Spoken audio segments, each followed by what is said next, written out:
Gusto ko, i-verify nyo ngayon to. Hindi pwedeng ganon ang atake. And we expect corresponding administrative sanction against your enforcer. Kapatid, alika.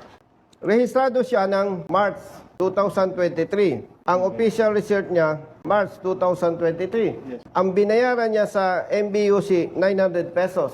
Motorsiklo, 3 years. Ngayon, siya ay hinuli ng enforcer ninyo ng June 13, 2024. Pagaman at ito ay for investigation pa rin sa parte ng adjudicator. Ang tanong natin, nagbayad siya ng 10,000 assuming, for investigation pa ito, kaya ang term na ginagamit ko, Director, assuming, after the investigation na nakita, mali ang apprehension, ay ang rider nagbayad na ng 10,000. What will be your recommendation, Director? Why did you admit the violation charge if you are not guilty of the offense? Bakit niya binayaran? Una, hindi natin siya pwedeng questionin sa ganung bagay. Why? Dapat ang ating enforcer marunong. Hindi natin pwedeng i-expect na ang motorista ay marunong kaysa enforcer. So, dahil nagtitiwala siya na tama ang huli, nagbayad siya. Okay. Now, in-advise nung kasama, nung may-ari ng motorsiklo, mali yan, tumawag ka kay Congressman Busita. So, we evaluated the documents. Uy, mali nga. Huwag nating ipasa yung bola, Director, sa motorista. Ganun lang yun.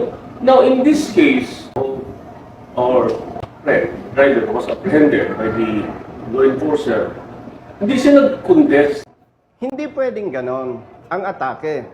Kasi, Director, pag ganon ang atake, walang public service doon. Why?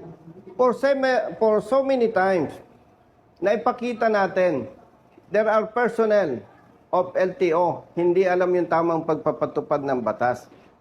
Ano pang i-expect natin sa motorista? Gusto ba nating sabihin, ay marami kaming enforcer na hindi marunong, dapat ang motorista marunong? No.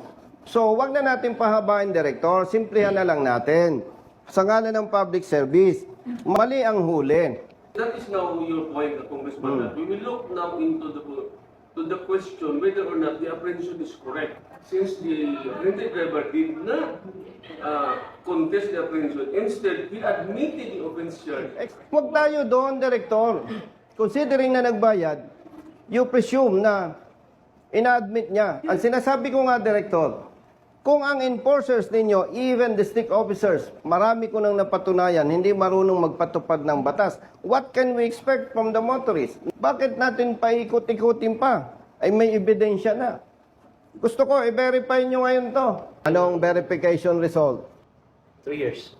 Definitely, as per verification of the concerned staff, na ito ay rehistrado na 3 years, mali ang apprehension.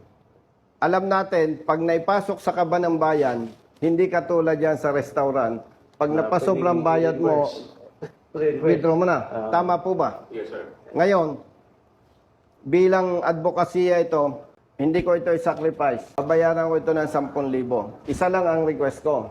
Imbestigahan nyo and we expect corresponding administrative sanction against your enforcer.